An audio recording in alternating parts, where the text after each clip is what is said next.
loading. All right.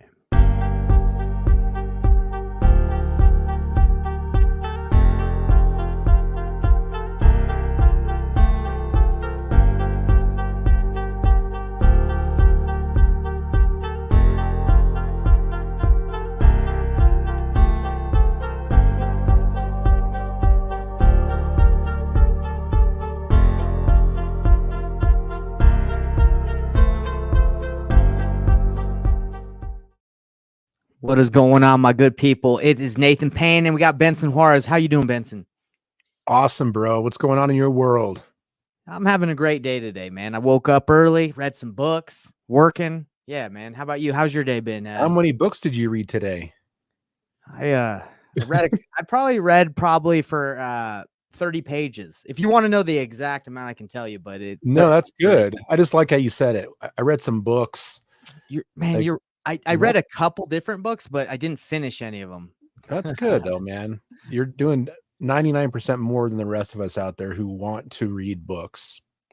I know it can be tough, guys. I know. I was there, but now I'm consistent with it. Thank goodness. And that's what we're going to be doing today is we're going to be showing you how to be consistent with using Privy, not only using Privy, but calling seller leads and how to talk to them. So Benson, just to let everyone know who you are and who I am, I'll start. My name's Nathan Payne, been in the business for about 6 years now, wholesale tons of deals. And my desire is to help you guys close more deals because I know how painful it can be to get leads and not be able to convert. And you're just sitting there like, man, what did I do wrong? That's what these calls are for. So you guys can learn how to convert more and do better. Benson, who are you? Yeah, Benson Juarez, industry vet, been around a long time, done all kinds of different strategies, been in the real estate game for 20 years, prop tech, angel investing, got my hands in a little bit of everything, probably too much, right? I need to probably focus a little bit better, but I love these calls, right? Because we get to do real stuff. We really get to get in the weeds and talk to leads and agents. And that's what's so great about these calls. Exactly. 100%. So today we're going to be going through the process of how do you start that. Let's say a lead comes in. What does that look like? Because I know at Privia, it's a lot of on market. That's usually what we use it for, but it also has a great comping tools. You can pull lists. You can do so much with it. So we're going to be showing you guys how I look at it quickly before I make a call, just so I kind of have a good idea. Now, the plan, that's what the plan is for today, is that we're going to call a lead specifically, but I'm going to show you what I look at to kind of be ready for that call. And our promise is always is we're going to make a call. We're going to make live calls. So you guys can see, am I going to freeze? Am I nervous on the phone? How do I talk? Let's see how it really goes down. All right. So Benson, today, we're going to kind of go in depth and looking at deals, but I really don't look too much at the information before I make a call, mainly because they might not answer. So I don't want to waste my time like looking too in depth at information. I usually pull it up while I'm on the phone. I'm curious for you, if you ever get a lead, do you kind of try to analyze it a lot, or do you just make the call? You know what? For on market, I do analyze it a little bit more in depth than something that's off market, because it's not so much a volume game. On market, it's really more about the numbers. Right. So with off market, like you could turn every lead into a deal with the right price. And I guess the same could be said for on market. But with on market, we already know they're motivated, so you don't have to search for the motivation. And we already know the price. So we don't have to worry about the process of doing all the what they call it, the partial closes along the way. Right. To get to a point where you can actually make an offer. You get rid of all that with on market. So it's easier to spend more time on the numbers and really make sure you're submitting an offer that has a high chance of being accepted. I like it. There's a lot of different ways to skin a cat, right? And there's a lot of different strategies, but for me, we're going to show you guys what I look at. But if you're one of those guys that are brand new in this business, don't just let the analysis paralysis stop you, where you're like, well, let me look at it really good. Let me make sure I understand everything about it. Cause that can stop you. I know it can stop a lot of people that I've worked with. They just want to be 100% sure that they know everything. And that's honestly impossible because, you got to get on that phone. So I am showing you guys what it looks like, but don't get it twisted. I'm not just doing this and it's not taking hours. It's literally taking minutes, right? Maybe even like 1 minute. So let's share my screen. Benson, can you see my screen right here? I got it. Okay, so this is a lead that got submitted, and hey, it is actually, according to this, it's active. So isn't that funny? It's a lead that we paid for that came in, but it's listed, right? So this happens a lot. A lot of sellers who haven't been able to sell their homes actually list their properties. Sorry, that a lot of sellers who have their homes listed on the MLS will submit a form to like a service where we buy houses for cash because they're like, man, this isn't moving. Let me see if a cash buyer can do it quickly. I'm sure you've seen. Mhm. Oh, 100%. Yeah, they're just looking for multiple channels to get that thing off their books, right? They don't care if it Exactly. sells through the MLS or if they have to sell it to somebody else. Now it says it's been active for 215 days. Now that sounds like a lot. You know, if they've been on the market for that long, they're probably extremely motivated. But maybe they can't drop it lower. I'm just assuming that maybe they can't drop it lower than any lower because they probably have a mortgage they have to pay off. They have the fees of listing it with the agent. There's got to be something going on if it has been listed for 215 days, right? And it hasn't moved. Yeah, there's something going on there. I don't know what it is. Obviously, it's price. I mean, Yeah, that's the main thing, right? of Is course. price. So they haven't met the market price yet for where the real demand is for that kind of property. Exactly. So for me, that's pretty quick. I can look and say, hey, it's been on market for a long time. It hasn't moved. And the cool thing about it is it's a townhome. So comps are pretty easy to come by. You can see in the Yeah. solds, if we go down here to the comparables, we can kind of see, yeah, most of these homes that are selling, these townhomes are going to be in the 240 to 260 range ARV. You know, because they're not going to vary too much since they're all the same. And these look like newer builds too. 2021. That's 2 years old. So this is not usually something where I'd see this Benson. I'd be like, oh my gosh, this is an amazing opportunity, because we have to add value when we buy homes for cash, whether that's fixing it up or providing value to the seller where we can get it at a good deal. So let's call the seller. Let's see what we can do. But I'm not too hopeful on this one. Well, On being don't able to forget get a about cash offer. creative, right? Like there may be, depending upon the rents, like this might be a good property for subject to or seller finance. Well, you actually, yeah, you took the words out of my mouth. That's actually the play that would be here, right? Is I'm assuming they they owe pretty close to what they're asking for. So maybe there isn't a lot of equity for a cash offer, but there's still a play on creative. So let me call this lady. Her name's Jacqueline. Let's see what we can get done. All right. All right, let's do it. Let's see. And we already know that a lot of people don't answer their phone when they don't know who's calling. So I usually already expect to call 2 or 3 times in a row. Okay. Then little hang up action. No problem. Let's see. It wouldn't be the first time you called a woman and she hung up. No, not even my wife will hang up on me sometimes, you know, if she's busy. Let's see.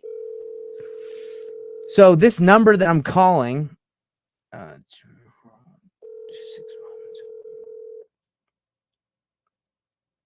let's see if it goes through this time.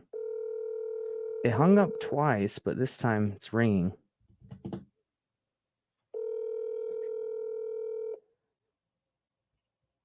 Your call has been forwarded. Ooh, to interesting. Message system 401. I was starting to think the number didn't work. 559 is not available. At the tone, please record your message. When you have finished recording, you may hang up or press 1 for more options. Hey, Jacqueline, my name's Nathan. I'm calling because you submitted some information about the property on Brigade Trail in Pensacola, Florida. If you could give me a call back, I'd appreciate it. I'll also send you a text and an email just so you have my contact info. Okay, thank you. Yeah, that's interesting, Benson. She didn't answer. Well, hung up twice, but then it went through on the third. So looks like it's a real number. Yeah, that's very interesting. Yeah. So what did you say her name was? Her name is Jacqueline. Okay. Would that be, we can actually look in Privy and see who the listing agent is. Let me see. Well, so based on public records, that is the owner of record. Oh, okay. Got it. That's in the public records section. If you go down on the bottom of that CMA.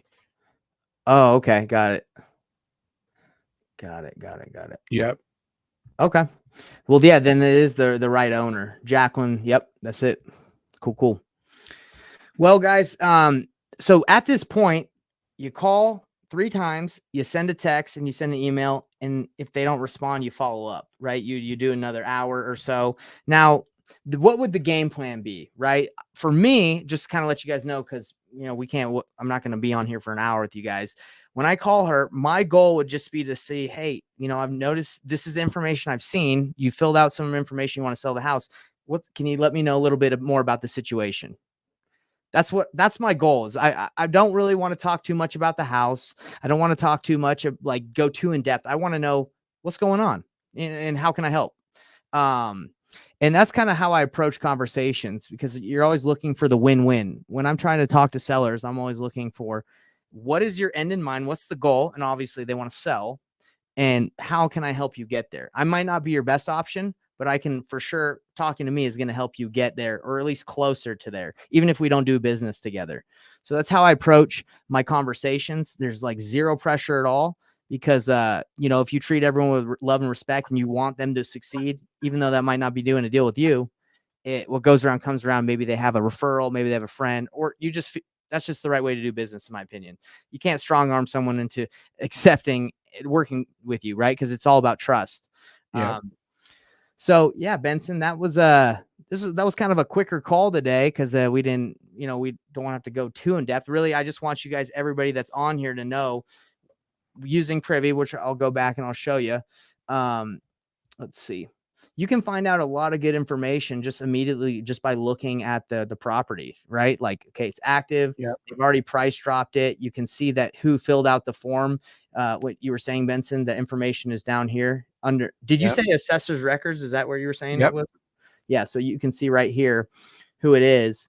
And on this one, we can I'm assuming we're going to have to go creative, just because they're probably not going to be able to get it low enough. Because if we ran a cash offer on this thing, I'll show you guys how I run a cash offer on this pretty quickly. Oh, the calculator. And also too, with the rents in there, I saw the rental data. It's going the exact same unit. It's going for $19.95 on the rental comps.